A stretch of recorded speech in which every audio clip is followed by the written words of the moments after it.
Okay, so I'm here to explain what happens when the Rahu North Node enters the 4th house and the South Node Ketu enters the 10th house. So first off, I'm going to start by explaining what is the 4th house. The 4th house is a house that can represent like sort of relationship with your mother, but it mainly represents um indoor dwellings. It represents a household, the type of household that you came from. And it's the lowest part of the birth chart and is originally ruled by the moon and Cancer. The moon represents the mom in the birth chart. So that's basically short and simple. What the 4th house is, it isn't really long and lengthy and whatnot. The 10th house, that's more so a house that represents our father or your dad, father-like figure in your house in your life. So that house is originally ruled by Saturn and originally ruled by Capricorn. Saturn is one of the two planets that you can look at to see how your relationship with your father was, or maybe the type of person he was.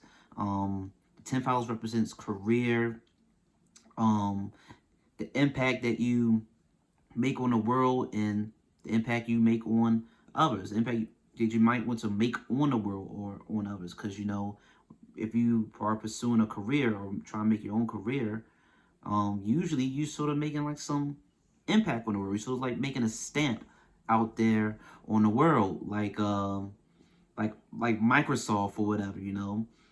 That's something that everyone's going to know about if you make a company or business that's become as big as that. And then, in a sense, you're also sort of judged based upon the type of job that you have.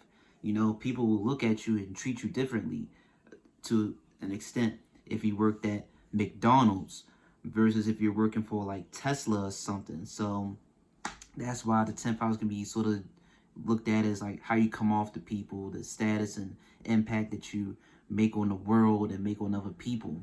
So when the North Node Rahu enters the 4th house, what this shows is a lot of restless energy within like the household, or just being indoors in confined spaces in general.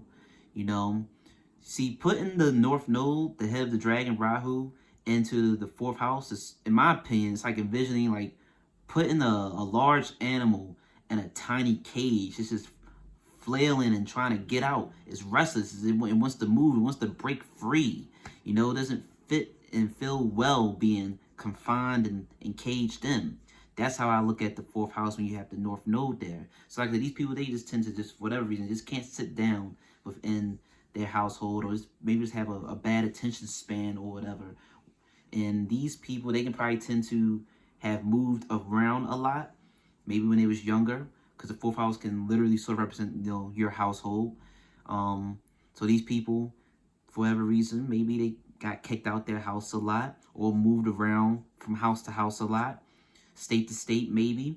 And that's short and simple what you see with the North Node when it comes into the 4th house. Now, when you have the South Node K2 in the 10th house, South Node K2, that's past life experiences, things that we experienced and dealt with over the course of our lifetimes. So in the 10th house, we see that, in either in the last lifetime or the course of several lifetimes, you've dealt with and experienced being in a position of power and just a leadership position, or has just had nice jobs, or you dealt with being of service to people. You dealt an experience of making an impact on the world. You dealt with working nice, good jobs or whatever, just being just recognized by the world.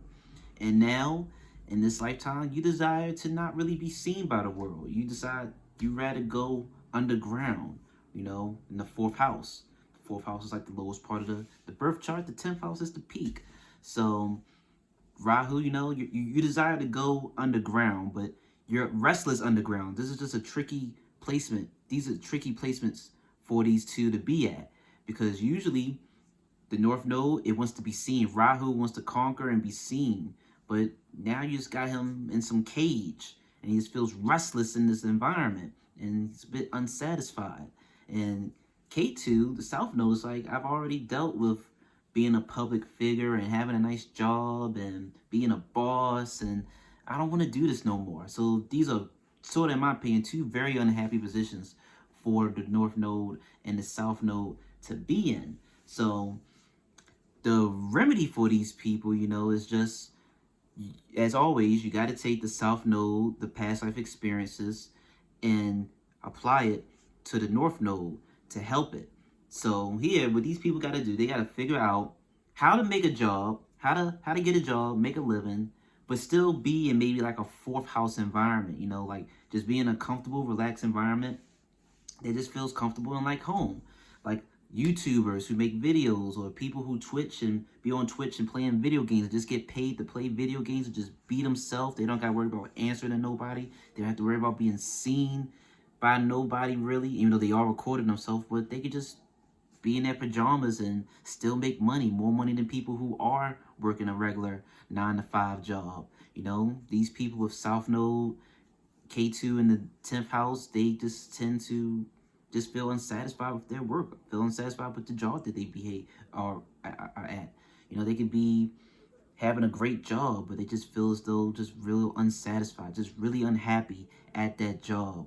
And maybe they just bounce around from job to job a lot. They probably just can't keep a job because they might just keep quitting. And that also can cause a lot of unrest within the fourth house, them indoor house-like, home-like environments. You see, because wherever the North Node is, that's an area that we mess up a lot because it's an area with the least amount of experience because we haven't experienced and dealt with those things. So it's very possible these people to lose their job a lot or quit a lot, and they go home and, you know, parents like, what are you doing? You don't got no job. You can't keep a job. You need to be responsible. You're getting older.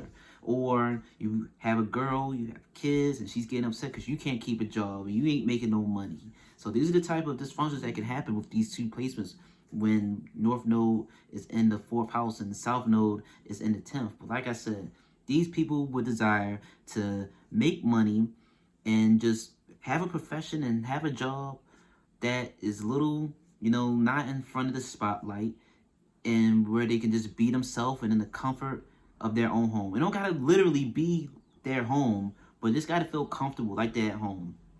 Like they don't gotta worry about being in no position of power and cracking the whip on people. They don't gotta worry about really answering to people. These people, they really benefit, you know, just being self-made, self-employed, and having some easy job where they can just do Zoom calls and Zoom meetings without having to really deal with too many people.